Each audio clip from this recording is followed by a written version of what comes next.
e iria ser como uma jovem bela. Havia mais de uma semana que eu existia. Tinha invocado o nome de Bob Peterson.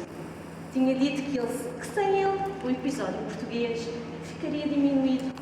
Mas o homem na fotografia do Memories ria na direção da toalha, de olhos quase fechados e dentes postos, numa pose desarmada em contraste com a circunspecção do oficial de bronze. Ora respondia de forma relutante, ora se negava em definitivo. Mas porquê, Sr. General? Porque outros o farão melhor que eu. Seria uma pena se assim fosse. Umbela tinha sido um dos 8 assaltantes do Rádio Clube, na noite de 25. E sem o seu depoimento, parte da coerência do nosso projeto, assente no esquema da fotografia do grupo, sofria um rude golpe. Pensando em Umbela, tínhamos passado os últimos 2 dias de fevereiro entretidos a reconstituir os movimentos do Batalhão de Caçadores 5 ao longo das ruas de Lisboa na noite memorável. Fomos ao local e aí nos demorámos longamente a trocar impressões sobre as horas e os passos. Havia sido ali. Fizemos todo o reconhecimento a pé. Miguel Ângelo, por vezes, ainda se sentava numa mesa de café que encontrássemos ao longo do percurso. Mas Margarida Lota continuava imparável. Detinha-se em frente ao Parque de São Sebastião e pasmava por não haver nas paredes uns outdoors que narrassem como por ali abaixo, cerca das 2 da madrugada, 30 anos antes. Tinham descido 120 soldados, em marcha silenciosa, para arrombarem a porta do quartel-general. Depois subíamos uma outra rua e parávamos diante de uma porta de vidro. Parecia impossível. Por aquela porta tinham os 8 oficiais entrado para tomarem de assalto o Rádio Clube. E o que estava escrito na porta? Nada. O nome daqueles que tinham entrado? Não existiam. Os nomes daqueles que no seu interior tinham lido os comunicados? Ninguém os conhecia. A fotografia dos soldados que haviam ocupado a rua de Sampaio Pina e dos comandos que haviam prendido polícias, guardas, legionários, figuras fiéis ao regime que estava a ser deposto. Nada de nada. Ninguém conhecia o rosto desses comandos. Faltavam fotografias, nomes, legendas, certas que indicassem quem havia participado no esforço da grande viragem. Margarida Lota permanecia no local, impressionada por determinadas revelações. Lamentável. Eles só tinham 6 granadas de bazuca para assaltar aquele quartel. E naquele tempo encontravam-se de tal modo mal calçados e mal vestidos que tinham andado por ali de mantas aos ombros para combaterem o frio inesperado que fazia nesse mês de abril. E mesmo assim, desarmados, desmuniciados, tinham acreditado na sua própria força e haviam resistido. E imaginaram um exército esfarrapado a assaltar as forças leais ao governo. Mais aumenta a minha admiração por essa página de sublevação justa. E quanto mais notícia eu lhe dava de que Umbela se escusava a colaborar connosco, mais ela o achava imprescindível. E mais procurava conhecer os detalhes da sua contribuição para o golpe de Estado de 74. Porque não queria participar Umbela. O general começava por dizer que Há gente muito mais indicada do que eu para testemunhar para a CBS. Confirmo que é verdade, me fartei num vão de escada, portas dentro, armado por uma simples Walter, que entrei à noite apostando numa ação que a muitos parecia ser uma façanha de doentes de manicômio. E senti muita honra por ter corrido esse risco, mas apenas fui um dos membros de um comando de 8 figuras. ou se ouvia 8 ou não se ouvia nenhum, pois à medida que o tempo passava, as deturpações iam-se cristalizando na memória, como os ninhos de poeira no canto dos armários. E ele cada vez mais se via a si mesmo no meio do seu grupo, e cada vez mais via o seu grupo no meio de um grupo muito vasto, e cada vez mais representava o vastíssimo grupo a que pertencia, escrito no tempo comum e no espaço coletivo, e por vezes, ao anoitecer, tudo o que o seu grupo, em conjunto com os outros, havia feito não passava de uma breve opereta que fora representada a algures no final do 3º quartel do século XX. E mal começara, assim acabar. Fornecerei o nome e o telefone do comandante das forças sublevadas do Batalhão de Caçadores 5, um dos cabos militares mais notáveis nessa noite notável. Um homem que ninguém menciona. Escreva o seu número de contacto. Na terça-feira, 3 de março, lembrei-me de dizer: compreendo o seu ponto de vista, mas o que acha se nos encontrássemos um dia destes? No anfiteatro do Parque São Sebastião, entre degraus e árvores, ali bem perto dos locais onde se deram os seus acontecimentos. Bela fez uma pausa na recusa. Condescendeu. Pois então, talvez. Veremos. Amanhã às 2h30. Irei encontrar-me convosco porque gosto do espaço que me propõe. Um anfiteatro no meio das árvores. Tanto mais que já ali assisti a concertos de jazz, oratórias, conferências, louvores e à estreia de uma bela cantata. Seria então no anfiteatro do parque, ao ar livre. Ainda assim eu duvidava. Viria um Bela encontrar-se connosco pelas 2h30 da tarde? Um Bela vem encontrar-se connosco. O homem que surgia a rir, de olhos quase fechados, na fotografia do Memories, começou a caminhar à nossa frente. Conheceu o espaço, as sendas e as árvores. Vejam, reconhece-se a folha do olmeiro, porque é simétrica rente ao pecíolo. O general apanhava do chão várias folhas dessa espécie, todas do mesmo formato. Margarida Lota aproximava-se do general para ver as folhas, e a sua curiosidade era genuína. E genuína era também a sua admiração por ver que um militar que participara num golpe de Estado se interessava por espécies arbóreas.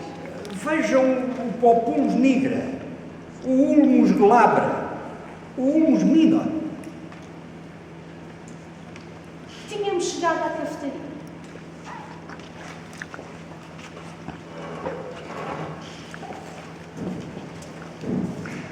Sentámos-nos. Para o general, era agradável que nos encontrássemos diante das árvores. Gosto de árvores.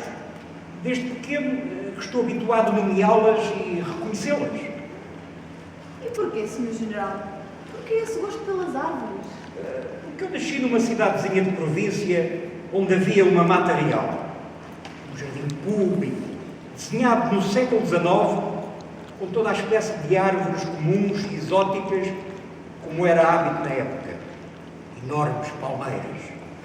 O meu avô era um professor latinista fanático. Na altura em que o latim não era uma língua, era uma ciência. Uma ciência de que bebiam todas as outras ciências. O inferno. O meu avô queria que eu aprendesse latim e procedia como Rousseau. Levava-me para o meio da natureza e treinava-me no nome das árvores em sua presença. Mas ao contrário de Rousseau, ia atrás de mim. Vigiava-me e obrigava-me a aprender, com um dedo apontado à minha cabeça. Não se comportava propriamente como Rousseau, porque nas suas lições era muito rígido o meu avô. Uma ética ultramontana. O seu avô latinista. Margarida Lota, apesar de manter o guião aberto sobre os joelhos, não resistiu à tentação de alimentar a biografia longínqua do general em vez de avançar na direção prevista. Era a Anémona a falar. Sr. General, passaram muitos anos depois desse episódio da sua infância, mas pelo que nos conta, sentimos que o senhor está magoado. Margarida Lota tinha de ser interrompida. Por vezes, Margarida Lota era um perigo. Era preciso reconduzir o diálogo. Interpus-me. Senhor General, vamos ao que interessa. Voltemos àquela noite ao assalto ao Rádio Clube. A minha colega gostaria de saber como os senhores escondiam as pistolas do olhar dos funcionários que se iam cruzando convosco nos corredores, se nem levavam o colo. As oliveiras, claro. E não as mostravam às pessoas com as quais se iam cruzando? Não havia da vossa parte uma manifestação de força, uma ameaça, ainda que velada, para dissuadir com quem se opusesse? De modo nenhum. Mostrávamos-nos determinados. Mas não queríamos assustar ninguém. Seria muito perigoso. Não sabíamos quanto tempo teríamos de coabitar no interior daquelas instalações que eram um verdadeiro labirinto. E uma vez tendo entrado pela única boca de saída, estávamos destinados a ficar juntos até o desfecho final. Nunca nenhum de nós quis assustar fosse quem fosse. Antes, pelo contrário, queríamos que soubessem que tínhamos vindo para os proteger naquela noite e para a vida inteira. Proteger da ignomínia, da injustiça, da prepotência. Isso nós dissemos claramente. Nisto, a Anémona começou a fazer perguntas relevantes. Senhor General, qual foi o momento mais intenso daquela noite? Daquele dia? Quando foi para o ar o primeiro comunicado? Ou quando difundiram pela primeira vez o som da banda do Corps of Royal Marines, a marcha A Life on the Ocean Wave, A Home on the Rolling Deep? Sem a letra, só música, claro. O Bela ficou calado. Tinha dúvidas sobre o momento mais relevante. Se haviam sido tantos e tão intensos esses momentos, como estavam? Relevantes foram todos esses que mencionou. Antes desses, houve a nossa entrada pela porta, sem uma única pergunta por parte do porteiro. Entrámos por ali dentro, como se fôssemos passear, e o homem olhar para nós surpreendido, sem nos dizer uma palavra, com sentido notável. Mas, pessoalmente, o episódio mais marcante talvez tenha sido aquele começo, já nas primeiras horas da manhã, quando começaram a ser encerrados dentro do Estúdio 5 os guardas da GNR e vários outros agentes. E os nossos companheiros do batalhão de caçadores iam desarmando. Prendiam-nos dentro de um estúdio? Assim aconteceu. Não era simples. Cada um de nós tinha a sua missão. Eu tinha a missão de procurar evitar que os ânimos se exaltassem. Tinha jeito para acalmar os ambientes pesados. Aquilo era um labirinto. Só havia uma porta de saída e, a certa altura, entre os prisioneiros que iam sendo enviados para o Estúdio 5, começaram a entrar legionários que iam sendo capturados. Um deles disse-me muito empertigado: desgraçados, só vocês ainda estão sublevados. Se eu fosse a vocês, pensava duas vezes antes de sair de casa. Soube que as estações de rádio de todos os Estados Unidos da América estão a noticiar que o Comando Militar de Portugal acaba de recuperar o aeroporto de Lisboa. E os espanhóis vêm aí a voar. Era demasiado mau. Sentia a cabeça fria, sobretudo de um lado. De repente, diante dos meus camaradas, fui assaltado pela ideia de que deveria dar a informação ao contrário. Uma espécie de comando louco que me passou pela cabeça. Disse-lhes o oposto do que tinha ouvido. Malta, temos boas notícias. Disse-me aquele gajo que o aeroporto de Lisboa já está na nossa mão. Que Lisboa continua sem teto. Nenhum avião levanta e nenhum aterra. Essa vitória, pelo menos, já ninguém nos tira. Vamos em frente. Os meus colegas exultaram. Finalmente, uma boa notícia. Disse um deles, mal imaginando que não havia notícia nenhuma. Tudo imaginação? Tudo mentira. Aliás, tudo mentiras. Pois, passados uns minutos, entrou outro legionário a caminho do Estúdio 5. O homem estava verdadeiramente indignado. Seus imbecis! Prendam-nos! Prendam-nos! Que nos vai servir muito. No terreno de passo, o Regimento de Cavalaria 7 já desbaratou as forças que vieram de Santarém, felizmente com muitas baixas da vossa parte. Não sentia medo. Sentia uma expectativa, ao mesmo tempo fria e desvairada. Metade da cabeça fria, metade quente. caminhei de novo ao longo do corredor escuro. Não havia portas nem janelas. Para serem lidos os comunicados, era necessário acender umas velas de Natal. Um dos meus camaradas perguntou: o que te disse aquele tipo? Já o mencionei. Eu tinha por missão acalmar as pessoas. Menti ao meu colega: colega, são boas notícias. O tipo disse que o regimento de Cavalaria 7 no Terreiro Passo se passou para o nosso lado. Que à medida que vão chegando, vão passando. Uns atrás dos outros. Que é um verstavias. E ainda veio um terceiro prisionário. Um legionário do topo que começou a gritar logo junto à porta: ouçam todos! Lá embaixo, Sua Excelência, o Sr. Presidente do Conselho, está a abandonar o quartel do Carmo em direção à sua residência oficial. E de regresso a casa, a escolta vai matando tudo o que encontra pelo caminho.